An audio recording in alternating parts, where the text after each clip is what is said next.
दोस्तों, अगर आपसे कहा जाए कि एक लड़की की शादी मुर्गे के साथ हो गई, तो क्या आप इस बात को मानेंगे? आज की इस वीडियो में हम आपको बताने वाले हैं कि एक लड़की की शादी मुर्गे के साथ कैसे हो गई। आइए सुनते हैं। यह कहानी पुराने जमाने की बात है। वो जमाना जब गांवों में लोगों की सोच तंग थी, दिलों में जरा भी एहसास ना था और जहालत इस कदर फैली हुई थी कि इंसान अपने आप को भूल चुके थे। उस जमाने में सोना चांदी नाम का मुल्क था। उस मुल्क के किसी कोने में बसा हुआ था एक गांव जिसका नाम था चंचल नगर। लेकिन वहां के लोग चंचल नहीं थे। वो गांव इतना अनपढ़, इतना जाहिल था कि वहां के लोग अपनी ही बेटियों पर ऐसा जुल्म करते जिसे सुनकर दिल कांप उठे।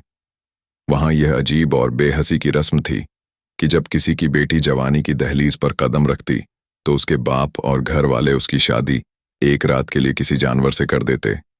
कभी किसी लड़की की शादी बंदर के साथ कर दी जाती, कभी बकरे के साथ, कभी कुत्ते के साथ और कभी तो किसी काले कौवे के साथ। और अगली ही सुबह गांव के वह जाहिल लोग बड़ी शान से उसकी शादी किसी आदमी से कर देते, ये सोचकर कि अब यह लड़की सिर्फ बेटों की मां बनेगी, यानी अब यह सिर्फ बेटे पैदा करेगी। ये कैसी सोच थी, कैसी जहालत थी, ये कोई नहीं पूछता। पूछता भी कौन? गांव के सब लोग तो इसी जहालत में डूबे हुए थे। गांव की गलियों में जब रात होती तो किसी न किसी घर से किसी प्यारी लड़की की सिसकियों की आवाजें आती।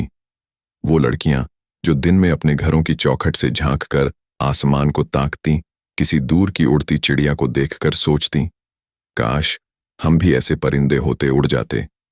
इस जहालत से दूर गांव के लोग अपने आप में मस्त रहते। उन्हें इस बात से कोई फर्क न पड़ता कि उनकी बेटियां अंदर ही अंदर मर रही हैं। उनका बचपन, उनकी जिंदगी हर रात किसी जुल्म की भेंट चढ़ रही है। वो मर्द अपनी बेटियों की तकलीफ देखकर भी अंधे बने रहते और औरतें वह भी मजबूर थीं। उनकी आवाजों पर तो ताले लगे थे, कोई बोलता भी तो उसकी आवाज हवा में खो जाती। चंचल नगर की गलियों में यह जुल्म बरसों से चलता आ रहा था। लड़कियां सपनों में भी डरती, रात को नींद न आती, क्योंकि मालूम होता किसी भी दिन वह बारी उनकी आ सकती है। इन्हीं हालात में एक दिन, उस दिन गांव की मिट्टी में एक नया मोड़ आने वाला था। वहां एक मुसाफिर आ पहुंचा। वो एक बूढ़ा शख्स था। उसके चेहरे की झुर्रियां उसके तजुर्बे की गवाही दे रही थीं। आंखों में थकावट थी, मगर लहजा नरम और प्यार से भरा हुआ। उसकी चाल में सुकून था, जैसे जिंदगी ने बहुत कुछ दिखाया हो मगर दिल अब भी नरम हो। और उसके साथ था एक ऐसा साथी जिसे देखकर लोग दंग रह गए। उस बूढ़े शख्स के साथ था एक मुर्गा, मगर वो कोई आम मुर्गा न था। इतना बड़ा, इतना खूबसूरत मुर्गा गांव वालों ने पहले कभी न देखा था। उसका जिस्म सुथरे सफेद और सुनहरी रंगों से चमक रहा था। गर्दन पर छोटे छोटे रेशमी पर थे जो सूरज की रोशनी में चमक उठते। उसकी लाल कलगी इतनी सजीली थी कि दूर से नजर पड़ते ही आंखें ठहर जातीं, और उसकी चाल ऐसे चलता था जैसे किसी बादशाह का वजीर हो। मुर्गा यूं सिर ऊंचा करके चलता कि लगता हो जैसे वह खुद को भी जानवर न समझता हो। उसके पंजे मजबूत थे, उसकी आंखों में अजीब सी समझदारी झलकती थी। लोग देखते रह गए। वो बूढ़ा शख्स और उसका यह खूबसूरत मुर्गा गांव की तंग गलियों से होते हुए आगे बढ़ते गए। गांव की औरतें, वो औरतें जिनकी आंखों में बरसों से आंसू सूख चुके थे, वो औरतें उस मुर्गे को देखती रहीं। किसी के होंठ थरथराने लगे, किसी की आंखें भर आई, कुछ तो वहां खड़ी खड़ी सुबकने लगी। वो बूढ़ा शख्स जिसने उन औरतों और लड़कियों के आंसू देखे हैरान रह गया। उसने सोचा, अरे यह लोग मेरे मुर्गे को देखकर हैरान क्यों हो रही हैं और रो क्यों रहे हैं? क्या इस गांव में कभी किसी ने मुर्गा नहीं देखा? लेकिन वो ज्यादा सोचता नहीं रहा। उसने सिर हिलाया और बोला, चलो दोस्त, अब हमें आराम करना चाहिए। गांव के किनारे पर एक बहुत बड़ा दरख्त खड़ा था। वह दरख्त इतना पुराना था कि उसकी जड़ें जमीन को चीरती हुई बाहर निकल आई थी। बूढ़ा शख्स उस दरख्त के साए तले बैठ गया। मुर्गा उसके पास ही बैठा, कभी अपनी गर्दन खुजलाता, कभी गांव वालों को घूरता जो अब भी दूर से इस अजीब मेहमान को देख रहे थे। सूरज डूबने वाला था। आसमान पर हल्की सुर्खी बिखरी हुई थी। गांव की गलियां उस अजीब से सन्नाटे में डूबी हुई थीं जिसमें हवाओं की सरसराहट भी किसी साजिश की तरह लग रही थी। वो बूढ़ा मुसाफिर, असल में जो एक हकीम था, अपने मुर्गे के पास बैठा पेड़ के नीचे सुस्ताने लगा। उसका बदन सफर की थकान से टूटा जा रहा था। गर्द भरे चेहरे पर पसीने की बूंदें चमक रही थीं। आंखें हल्की बौंझिल हो रही थीं। थोड़ी देर चैन से बैठने के बाद उसने मुर्गे की तरफ देखा। वह मुर्गा जो अब भी अपने मजबूत पंजों को जमीन पर जमा कर बैठा था, गर्दन को झटकता, आंखों से गांव की गलियों पर नजर रखता। हकीम साहब ने प्यार से उसकी गर्दन पर हाथ फेरा और बोला, आज का दिन बहुत लंबा था, सफर भी क्या कम था, और देखा कैसी अजीब बस्ती में आप फंसे हैं। हम सुबह से हमने एक दाना तक नहीं खाया। चलो बेटा, कोशिश करते हैं, शायद किसी के दिल में प्यार आ जाए और वह हमें खाना दे दे। इतना कहकर हकीम साहब उठ खड़े हुए, उनका थका बदन, मगर अब भी हिम्मत जुटाकर चल पड़ा। मुर्गा भी उनके पीछे चेहो लिया। गांव की तंग गलियों से होते हुए हकीम साहब पहले घर के दरवाजे पर पहुंचे। दरवाजे की चौखट पर हाथ रखा और धीरे से आवाज दी, भाई कुछ खाना मिल सके तो, मुसाफिर हैं, भूखे हैं। भीतर से खट से दरवाजा खुला। एक औरत बाहर निकली, मगर उसके हाथ में न कोई रोटी थी न पानी का प्याला। उसकी आंखें सीधे मुर्गे पर टिक गई। वह औरत मुर्गे को इस तरह घूरने लगी जैसे उसके सामने कोई अजूबा आ खड़ा हो। उसके होंठ सूखे हुए थे, आंखों में गीला सा असर। वो बस मुर्गे को देखती रही। हकीम साहब ने फिर कहा, बहन अगर कुछ है तो दे दो, हम दोनों को बहुत भूख लगी है। मगर औरत ने एक लफ्ज न कहा। वो पीछे हटी और दरवाजा खटाक से बंद कर लिया। हकीम साहब ने परेशान होकर अगला घर खटखटाया। वहां भी वही मंजर। औरत बाहर आई, उसकी आंखें भी उसी मुर्गे पर टिक गई। कुछ देर तक चुपचाप देखती रही, फिर दरवाजा बंद कर लिया। गली के हर दरवाजे पर यही होने लगा। हकीम साहब जिस घर की चौखट पर पहुंचते, उस घर की औरत बाहर निकल आती, एक नजर हकीम साहब पर डालती, फिर उस मुर्गे को इस तरह देखती जैसे कोई छुपा हुआ राज उसके सामने आ गया हो, मगर कोई कुछ कहता नहीं। अब तो गांव की पूरी गली का मंजर बदल चुका था। सारे घरों के दरवाजे आधे खुले हुए थे। उन दरवाजों की आड़ से औरतें झांक रही थीं। कोई अपनी ओढ़नी से चेहरा छुपाए, कोई बस मुर्गे को ताकती, कोई अपने बच्चों को पीछे खींचती। हकीम साहब हैरान थे। उन्होंने तो जिंदगी में न जाने कितने गांव देखे थे, कितने घरों से रोटी मांगी थी, मगर ऐसा अजीब मंजर पहले कभी न देखा था। वह बोले, अरे वाह रे, लोग भूखे से भी डरते हो, या इस मुर्गे को देखकर किसी पुराने जख्म की टीस जाग उठी है? क्या बात है, मगर कौन जवाब देता? आवाजें तो जैसे मर चुकी थीं। थोड़ा आगे बढ़ते बढ़ते हकीम साहब ने एक और दरवाजा खटखटाया। इस बार दरवाजे से एक लड़की बाहर आई। उम्र यही कोई 20-21 बरस की, चेहरा प्यार से भरा, आंखों में थकन और डर की मिलीजुली परछाई। उस लड़की की नजर भी सीधी उस मुर्गे पर पड़ी। उसकी आंखों में हैरानी भी थी और अजीब सा दर्द भी। उसने इधर उधर देखा। गली के सारे घरों के दरवाजे अब खुले हुए थे। हर घर की औरत बाहर झांक रही थी। उन निगाहों में सिर्फ एक ही मंजर था, हकीम साहब और उनका मुर्गा। हकीम साहब ने नर्म लहजे में लड़की से कहा, बेटी अगर घर में कुछ हो तो दे दो, भूख से आंतें हलक में आ रही हैं। मगर वह लड़की बिना कुछ बोले पलटी और तेजी से अंदर भागी। दरवाजा जोर से बंद कर लिया। हकीम साहब अब और भी परेशान हो चुके थे। उन्होंने गहरी सांस ली, मुर्गे की तरफ देखा और कहा, चल बेटा, यहां दिलों में एहसास नहीं, ना रोटी मिली ना पानी। चल पेड़ के नीचे चलकर बैठते हैं, कल सुबह कुछ और सोचेंगे, शायद कोई रास्ता निकल आए। मुर्गा धीरे धीरे उनके पीछे हो लिया। उनकी चाल में थकावट झलक रही थी। गांव की गलियों से होते हुए वह दोनों फिर उसी पुराने बरगद के पेड़ के नीचे पहुंचे। हकीम साहब जमीन पर बैठ गए, अपनी पोटली को सिरहाना बनाया, आंखें बंद की। मुर्गा भी उनके पास आकर बैठ गया, अपनी गर्दन मोड़कर पंखों में छुपा ली। मगर उसकी आंखें अब भी अधखुली थीं, जैसे वह उस गांव की हवाओं में तैरते खौफ को समझ रहा हो। रात अपने पूरे सन्नाटे के साथ गांव पर छा चुकी थी। कच्ची गलियों की मिट्टी भी थक कर चुप थी। पेड़ों के पत्ते हल्की हवा में सरसराते रहे, मगर जैसे वह भी किसी अनहोनी का अंदेशा सुना रहे हों। वो बूढ़ा मुसाफिर हकीम साहब और उसका साथी वह अजीब मुर्गा, दोनों ही अपने अपने हाल में पेड़ के नीचे नींद की आगोश में समा चुके थे। मुर्गा एक और करवट लेकर बैठा रहा, मगर उसकी आंखें पूरी तरह बंद न थीं, जैसे वह हर आहट, हर साया महसूस कर रहा हो। रात भर गांव की हवाओं में साजिशें तैरती रहीं। किसी घर से दबे पांव चलने की आवाज आती, किसी खिड़की से झांकती निगाहें नजरें चुराती। मगर वह रात गुजर गई। सुबह की पहली किरण जमीन पर उतरी तो गांव की फिजा में अजीब सी बेचैनी घुली हुई थी, जैसे पूरा गांव किसी तैयारी में जुटा हो। कोई इधर भाग रहा था, कोई उधर, कोई दरवाजे पर रंगोली बिखेर रहा था, कोई घर की दीवारों पर मिट्टी का लेप कर रहा था। हर गली में हलचल थी। हकीम साहब की आंखें खुली तो वह मंजर देखकर ठहर से गए। उन्होंने अपने मुर्गे की गर्दन पर हाथ फेरा और बोले, बेटा, यह गांव तो सुबह से ही दुल्हन की तरह सजा रहा है। कैसी तैयारी है ये? इतने में कुछ गांव वाले वहां से गुजरते दिखाई दिए। हकीम साहब ने उन्हें आवाज दी, अरे भाई, यह क्या हो रहा है? गांव में कैसी सजावट, कैसी हलचल? एक अधेड़ उम्र का आदमी रुका। उसकी आंखों में नफरत झलक रही थी। उसने मुर्गे पर घूरती नजर डाली और फिर हकीम साहब से बोला, बूढ़े आदमी, आज हमारे गांव में शादी है।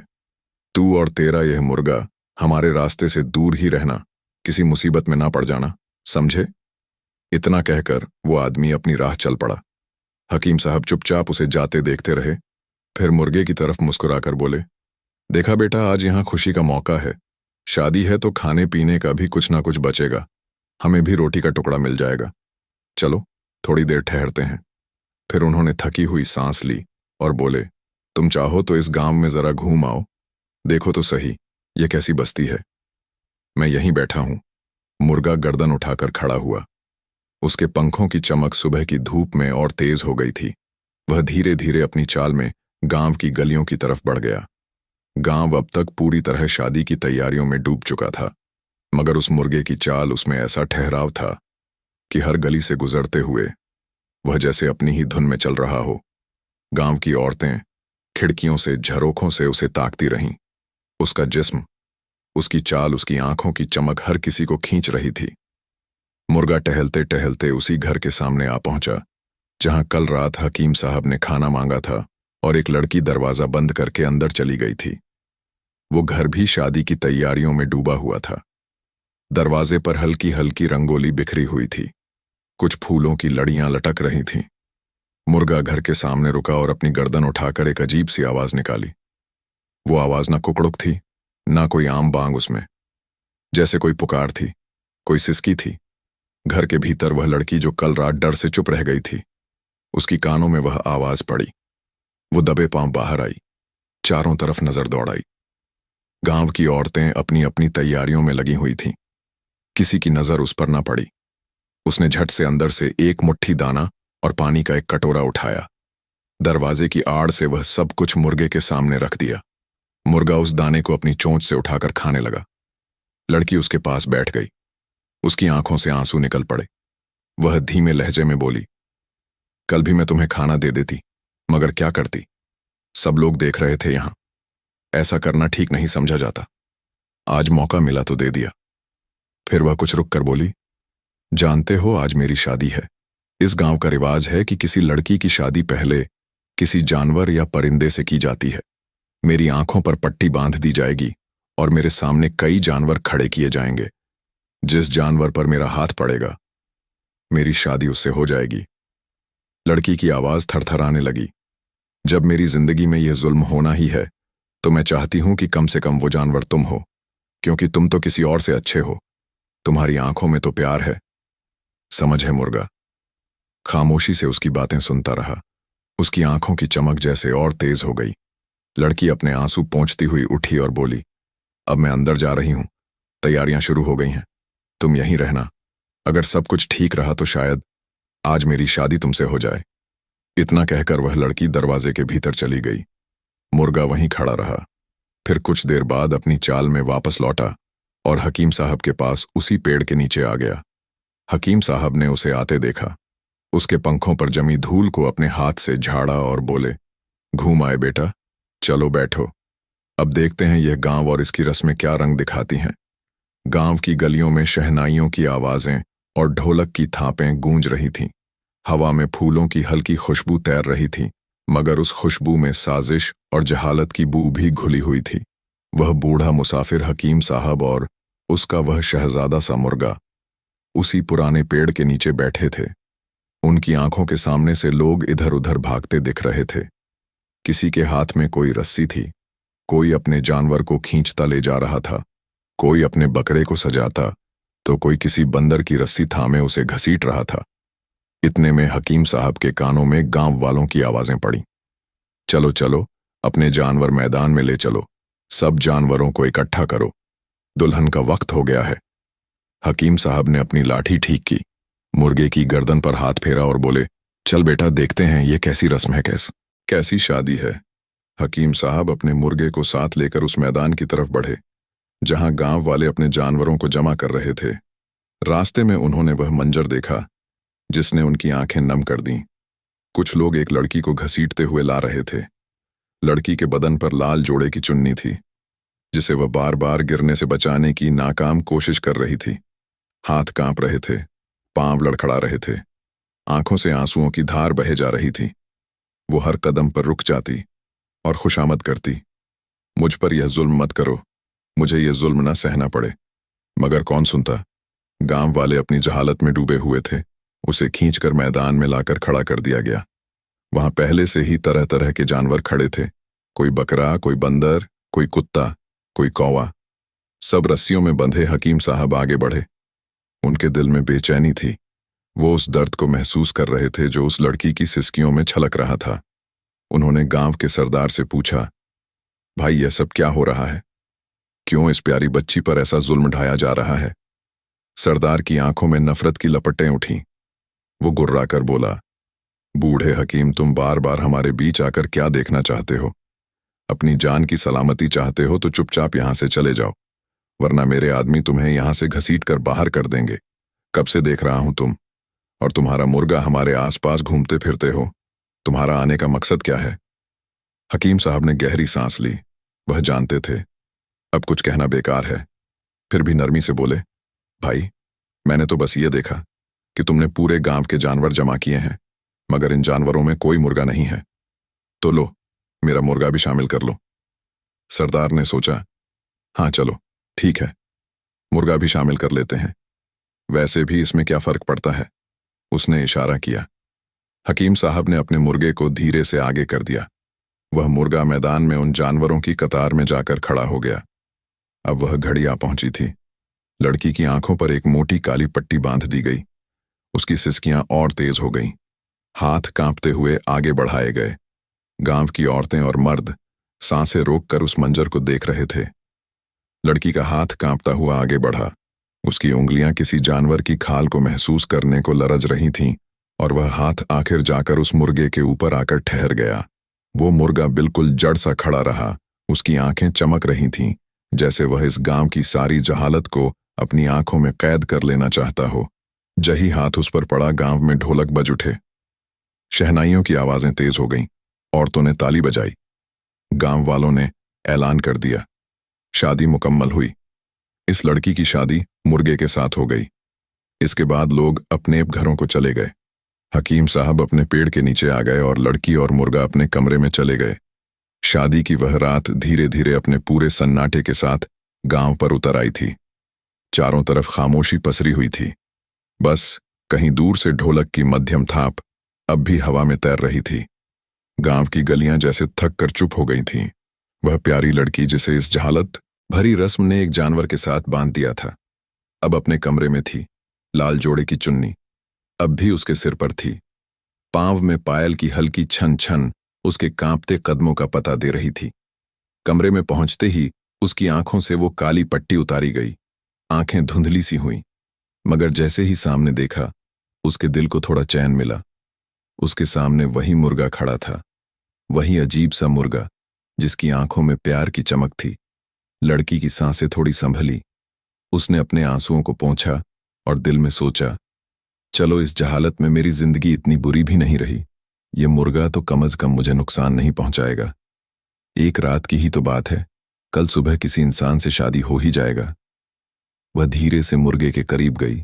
उसका दिल अब भी धड़क रहा था, मगर आवाज में नरमी थी। मुर्गे, आज की रात तू मेरा शौहर है, बता मैं तेरी क्या खिदमत कर सकती हूं। वो मुर्गे के सिर पर हाथ फेरने लगी। उसके नरम परों को अपनी कांपती उंगलियों से महसूस करती रही। मुर्गा उसकी इस कोशिश को महसूस कर रहा था। वो धीरे धीरे कमरे में इधर उधर टहलने लगा। उसकी चाल में वहीं ठहराव था। लड़की ने कमरे के कोने से दाना निकाला और उसके सामने बिखेर दिया। फिर पास पड़ी चादर को झाड़कर एक कोना उसके लिए बिछा दिया। आजा मुर्गे, आराम कर ले। बस आज की रात तू मुझे कोई नुकसान ना पहुंचाना, सुबह सब खत्म हो जाएगा। मुर्गा खामोशी से उसकी तरफ देख रहा था। उसकी आंखों में जैसे कोई राज दबा बैठा था। इतने में मुर्गा अचानक फड़फड़ाया। उसने गर्दन घुमाई और कमरे में रखी हुई एक पुरानी सी मेज की तरफ बढ़ा। वहां एक कलम और दवात रखी थी और एक कागज का टुकड़ा। लड़की हैरानी से देखती रही। यह मुर्गा ये क्या करने जा रहा है? मुर्गा अपने पंजे से वह कलम खींच लाया, अपनी चोंच से दवात में कलम डुबोई और पंजे से कागज पर कुछ लिखने लगा। लड़की की आंखें फटी की फटी रह गईं। उसके होंठ थरथराने लगे। यह कैसे मुमकिन है? एक मुर्गा कैसे लिख सकता है? उसकी सांसें अटक सी गईं। वह उस मंजर को ऐसे देख रही थी जैसे उसकी आंखें धोखा खा रही हों, मगर यह कोई धोखा ना था। मुर्गा लिखता गया और फिर कागज उसके सामने रख दिया। लड़की ने कांपते हाथों से वह कागज उठाया। उस पर लिखा था, अब तुम सिर्फ एक रात के लिए नहीं, पूरी उम्र के लिए मेरी बीवी बन सकती हो। यकीन मानो मैं तुम्हारा ख्याल अच्छे से रखूंगा, तुम्हें कोई दुख ना होने दूंगा। लड़की के हाथ से कागज गिरते गिरते बचा। वह मुर्गे की तरफ देख रही थी और सोच रही थी, यह कैसा माजरा है? एक मुर्गा कैसे इस तरह इंसानों की तरह सोच सकता है? कैसे इस तरह लिख सकता है? कमरे में एक अजीब सी खामोशी छा गई। हवाएं खिड़की के झरोखे से अंदर आकर उस कागज को हिला रही थीं। लड़की की आंखों में अब हैरानी कम थी और अजीब सा सुकून था। वो मुस्कुराई। क्या पता इस जानवर में ही मेरा सच्चा साथी हो, जो मेरी इज्जत करे, जो मेरे साथ इन गांव वालों से भी ज्यादा अच्छे तरीके से पेश आए। वो मुर्गे के पास बैठ गई। मुर्गा फिर कलम उठाता और उसके लिए कुछ ना कुछ लिखता। मैं तुम्हें दुख नहीं दूंगा, मैं तुम्हारी हिफाजत करने की कोशिश करूंगा। तुम मुझसे डरो मत, मैं तुम्हारा दोस्त हूं। रात यूं ही कटती रही। लड़की उसकी लिखी बातें पढ़ती और हैरान होती। उसके दिल में अब डर की जगह तसल्ली ले रही थी। रात गुजर चुकी थी। वो रात जो एक लड़की की जिंदगी का सबसे अजीब, सबसे अनजाना और सबसे मुश्किल मोड़ बन गई थी। सूरज की पहली किरणें जब गांव की गलियों में उतरने लगी, तो वह गांव जो हमेशा जहालत की चादर ओढ़े रहता था, आज और भी बेचैन नजर आ रहा था। गांव के हर घर से लोग निकलकर उसी घर के बाहर जमा होने लगे, जहां कल उस प्यारी लड़की की शादी एक मुर्गे के साथ कर दी गई थी। कोई अपनी आंखें मलता हुआ आया, कोई कानों में खोपे लगाता हुआ। औरतें अपनी ओढ़नियों को संभालती हुई झरोखों से झांकने लगीं। बच्चे भी अपने नंगे पांवों से धूल उड़ाते वहीं दौड़ते आए। वह घर अब जैसे गांव का सबसे बड़ा तमाशा बन चुका था। हकीम साहब भी उस भीड़ में पहुंचे। उनका चेहरा थका हुआ था, मगर उनकी आंखों में गहरी खामोशी थी। वह अपनी लाठी ठीक करते हुए भीड़ को देखते रहे और मन ही मन सोचते रहे, कितना अजीब है यह गांव, जहां इंसानों के नाम पर सिर्फ तमाशा होता है। अब वो घड़ी आई जिसका गांव वाले इंतजार कर रहे थे। दरवाजा खुला। वह लड़की अपने शौहर उस मुर्गे के साथ बाहर आई। लड़की का चेहरा बुझा हुआ था, मगर आंखों में अब वह डर न था जो कल रात था।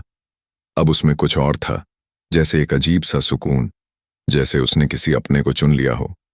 गांव का सरदार आगे बढ़ा। उसका लहजा गुर्राया हुआ था। अच्छा, अब यह रस्म पूरी हुई। अब वक्त है कि तेरी शादी किसी इंसान से कराई जाए। यह जानवर का खेल खत्म देख। यहां कितने खूबसूरत नौजवान खड़े हैं, जिनसे चाहे चुन लें। गांव के नौजवान अकड़कर खड़े हो गए। कोई अपनी मूंछों पर ताव दे रहा था, कोई सिर ऊंचा किए खुद को सबसे बढ़कर दिखाने की कोशिश कर रहा था। मगर लड़की ने एक लंबी सांस ली। उसकी नजरें सीधे अपने मुर्गे पर टिक गईं। वो बोली। आवाज में ठहराव था, मगर लहजे में वह एहसास जो दिल को छू जाए। नहीं, मैं किसी इंसान से शादी नहीं करूंगी। मेरी शादी अगर किसी से रहनी है तो इसी मुर्गे से रहेगी। मैं इस शादी को नहीं तोड़ना चाहती। यह सुनकर जैसे गांव की भीड़ सन्न रह गई। कुछ पलों के लिए एकदम खामोशी छा गई। फिर सरदार का गुस्सा भड़क उठा। ये क्या बकवास है? ये कैसी बात करती है तू? ये मुर्गा तेरा शौहर कैसे हो सकता है? क्या हो गया है? तुझे कौन सा जादू करवा दिया इस बूढ़े हकीम ने? तुम दोनों यहां क्यों आए थे? क्या मंसूबे थे? तुम्हारे गांव के सरदार की आंखों से जैसे आग बरसने लगी। वो हकीम साहब पर चीख पड़ा। बता बूढ़े, तूने क्या जादू किया है इस लड़की पर? तेरे आने से पहले तो ऐसा कभी ना हुआ। तू और तेरा मुर्गा हमारे गांव को बिगाड़ने आए हो। किस मकसद से आए हो?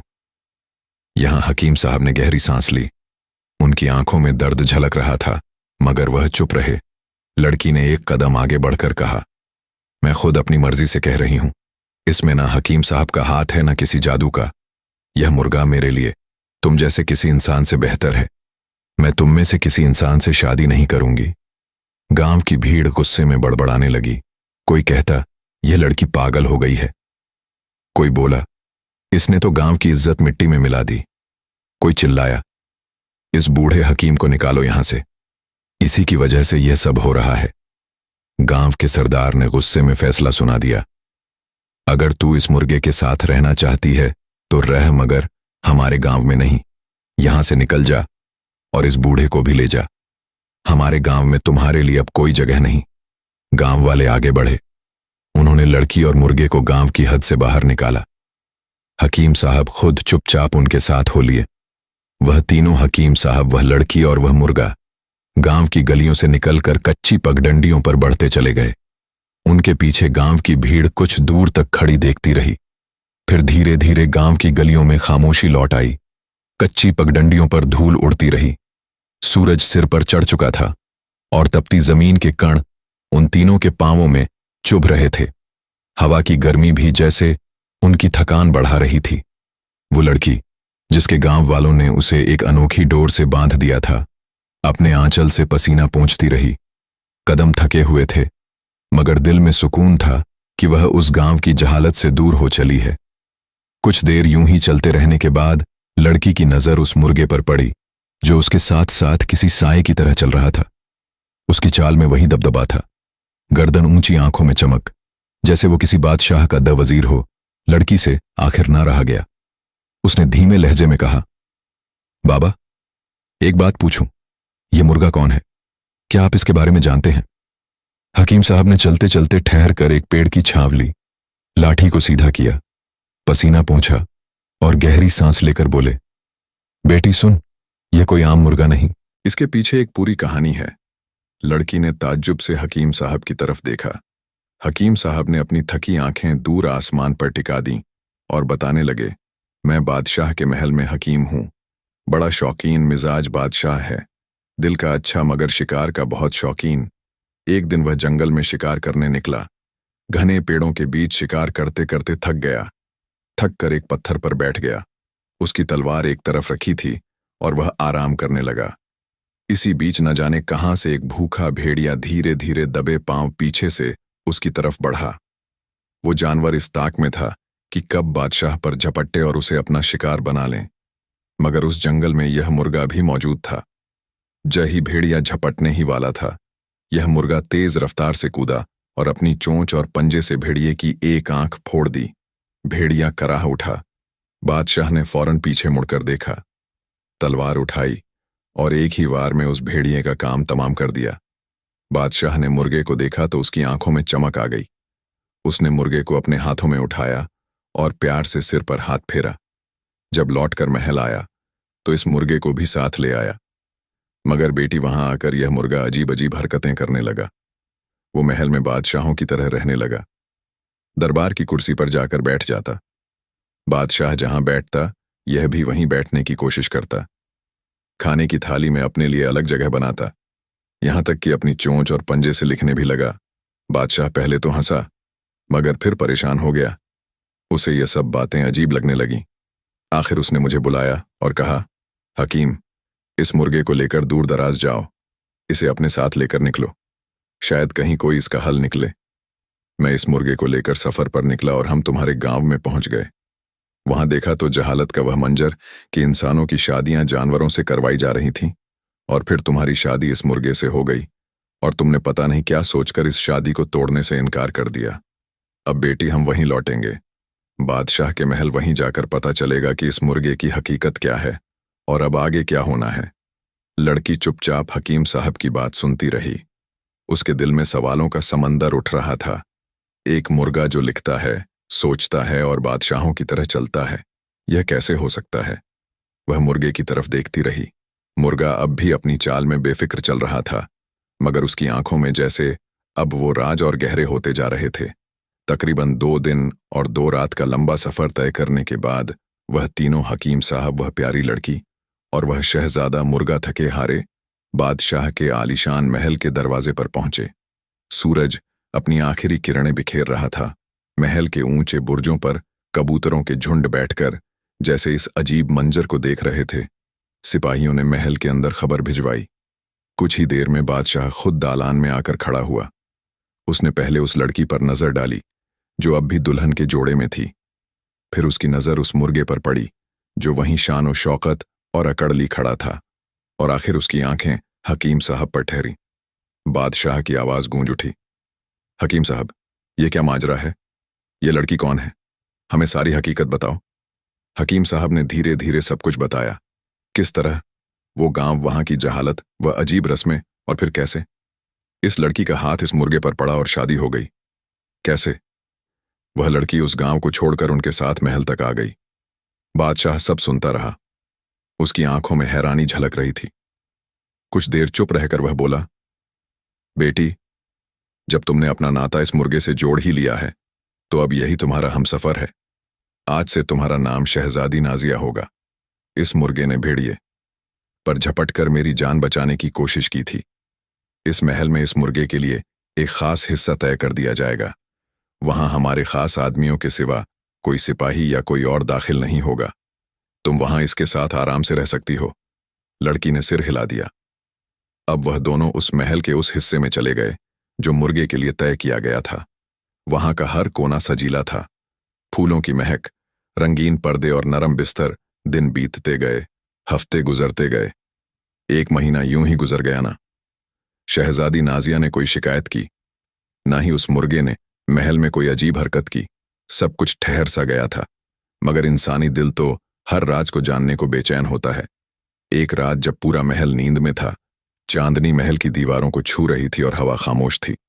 बादशाह की आंखों से नींद उड़ चुकी थी। उसके दिल में एक अजीब बेचैनी उठी।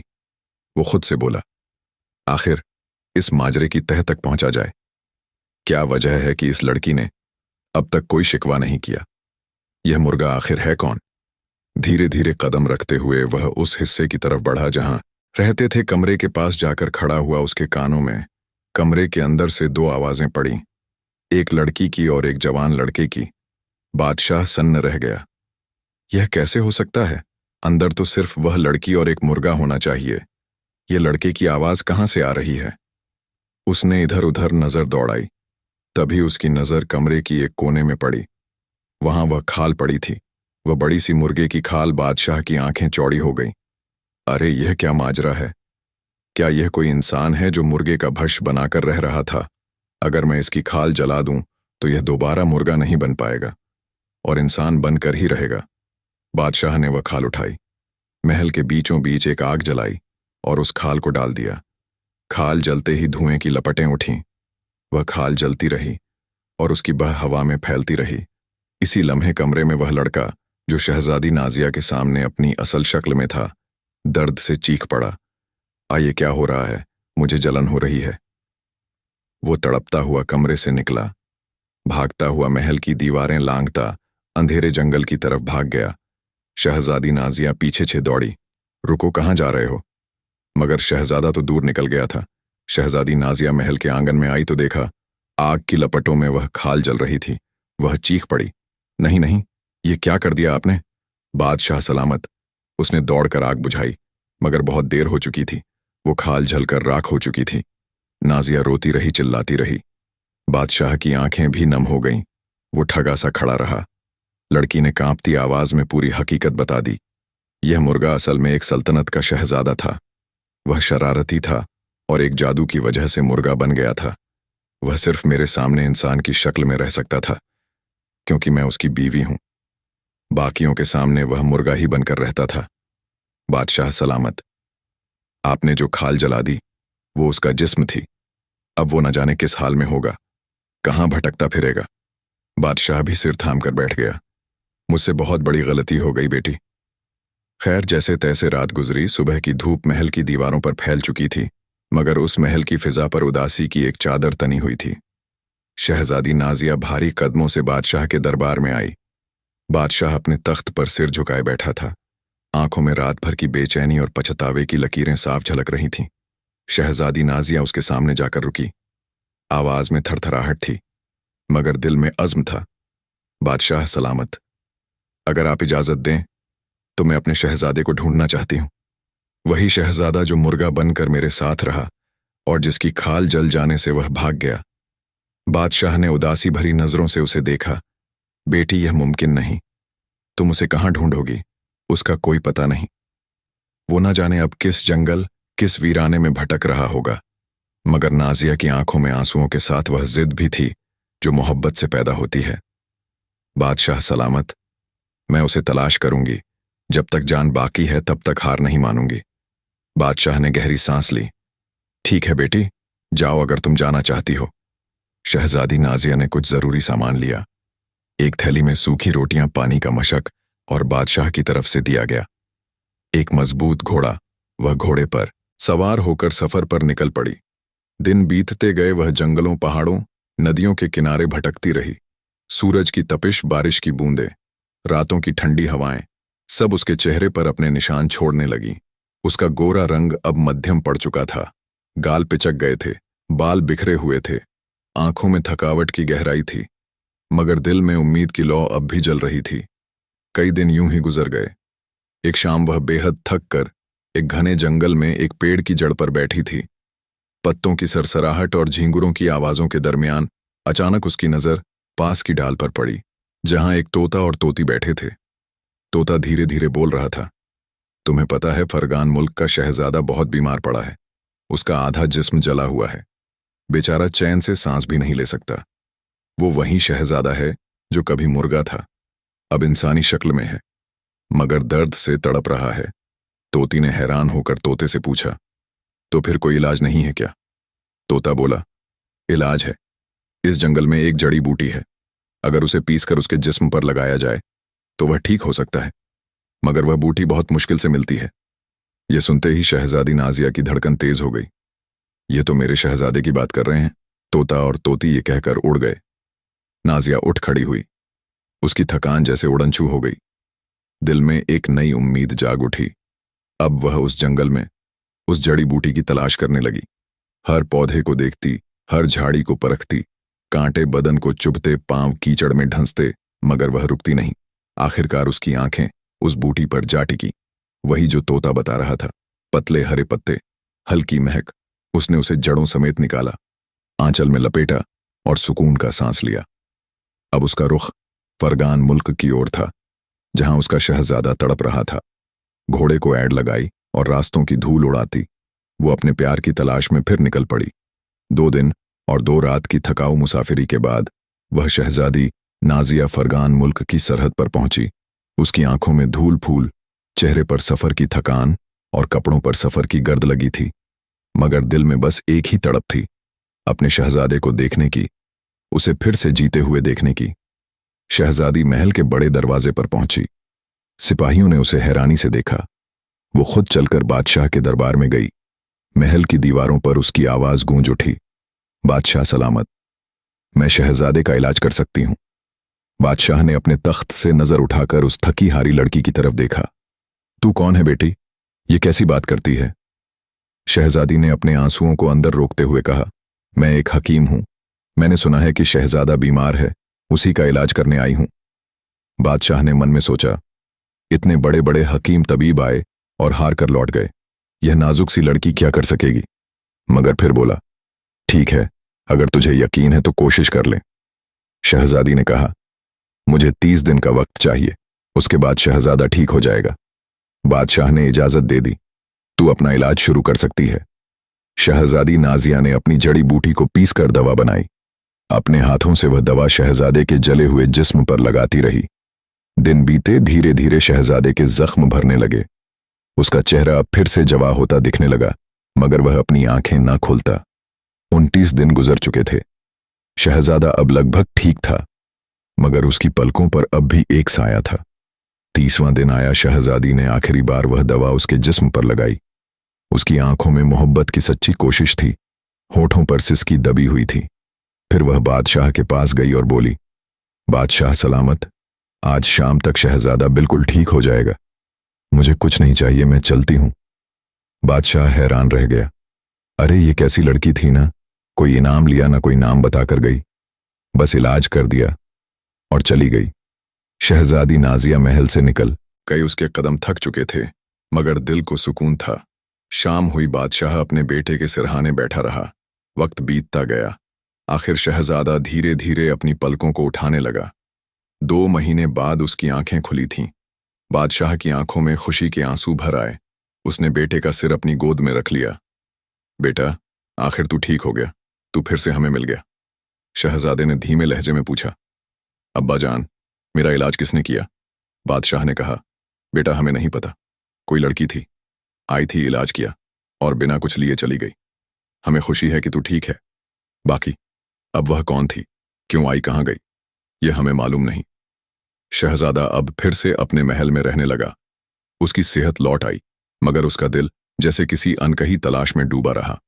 उस लड़की की तलाश में जिसने उसकी जान बचाई थी और खुद गुमनाम रह गई थी। वक्त यूं ही गुजरता रहा। शहजादा फरगान के महल में अपनी सेहत संभालते हुए रह रहा था, मगर दिल में एक बेचैनी थी। हर लम्हा जैसे किसी अधूरी बात की तलाश करता रहता।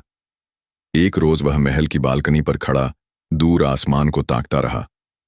हवा में बहती खुशबुओं में उसे जैसे कोई सिसकी सुनाई दी। दिल में ख्याल उठा, मैं अपनी बीवी से क्यों ना मिलूं? आखिर उसने मेरे बाद क्या किया होगा? वो कैसी होगी? कहीं वह अब भी मेरे लिए तड़प रही हो। फिर देर न की 10-15 सिपाहियों को तैयार किया और अपने काफिले के साथ अपनी बीवी यानी शहजादी नाजिया के महल की तरफ रवाना हो गया। वो लंबा सफर तय करते हुए जब अपने महल के दरवाजे पर पहुंचा तो सिपाहियों ने ऐलान किया। बादशाह, जो पहले उसका ससुर और मेजबान था, बाहर आया। उसके चेहरे पर हैरानी थी। तुम कौन हो? क्या चाहते हो? शहजादा धीरे से मुस्कुराया और आदाब किया। बादशाह सलामत, मैं वही हूं, वही मुर्गा जिसकी खाल आपने जला दी थी, मगर इसमें आपकी कोई गलती नहीं। आपको पूरी सच्चाई नहीं मालूम थी। बादशाह ने अपनी आंखें फाड़कर देखा। वो सन्न रह गया। उसकी जुबान से आवाज ना निकली। शहजादा आगे बोला, अब मुझे यह बताइए, मेरी बीवी कहाँ है?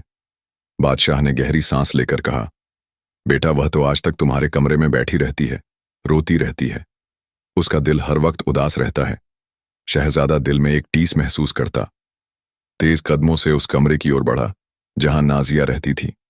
कमरे के दरवाजे पर खड़ा होकर उसने धीमी आवाज में पुकारा। नाजिया लड़की, जो अपने आंसुओं में भीगी हुई थी, अपनी टूटी हुई सांसों को संभालते हुए धीरे से मुड़ी। उसकी आंखें जैसे यकीन ही ना कर पाई। सामने उसका शहजादा खड़ा था। उसने कांपती आवाज में कहा, तुम कौन हो? शहजादा मुस्कुराया, वो मुस्कान जिसमें बरसों की मोहब्बत और कसक बसी थी। मैं वही हूं, तुम्हारा मुर्गा, दूल्हा वही जिसका तुमने अपनी मोहब्बत से हाथ थामा था, वही जिसे तुमने अपना शौहर माना था। लड़की की आंखों से झरझर आंसू बह निकले। वो दौड़कर उसके गले लग गई, सिसकती रही, थरथराती रही। यह सब क्या है? तुम ठीक कैसे हो गए? शहजादा ने उसकी आंखों में झांकते हुए कहा, पता नहीं नाजिया, मेरे बाबा कहते हैं कि कोई लड़की आई थी। उसने 30 दिन तक मेरा इलाज किया और बिना कुछ लिए चली गई। मैं नहीं जानता वो कौन थी। नाजिया के होठों पर हल्की मुस्कान आई, मगर उसने दिल की बात जुबान पर ना आने दी। बस पूछा, क्या उसने कुछ निशानी ली? शहजादा ने अपनी उंगलियों को देखा। मेरी एक अंगूठी थी, वह अब नहीं है। शायद वह अंगूठी ही ले गई हो। नाजिया के दिल में प्यार की गर्मी और गहरी हो गई, मगर उसने सिर्फ इतना कहा, ठीक है शहजादा, अब क्या चाहते हो? शहजादा ने उसके सिर पर हाथ रखा। मैं चाहता हूं कुछ दिन तुम्हारे साथ यहीं रहूं, फिर तुम्हें अपनी सल्तनत ले जाऊं।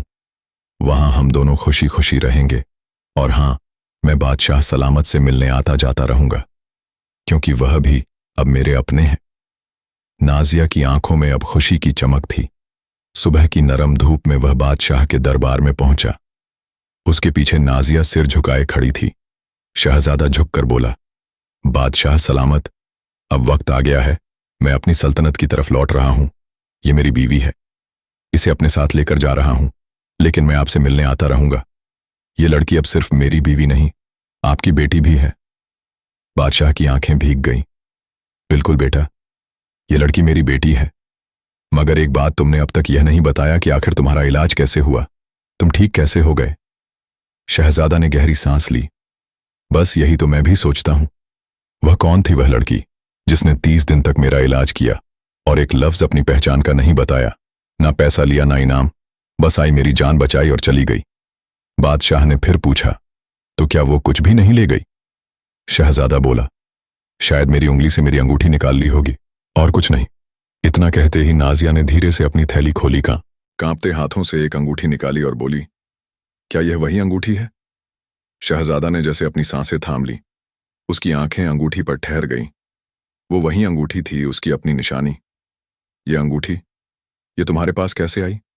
नाजिया की आंखों में अब वो राज खुलने को था जो उसने अब तक छुपा रखा था।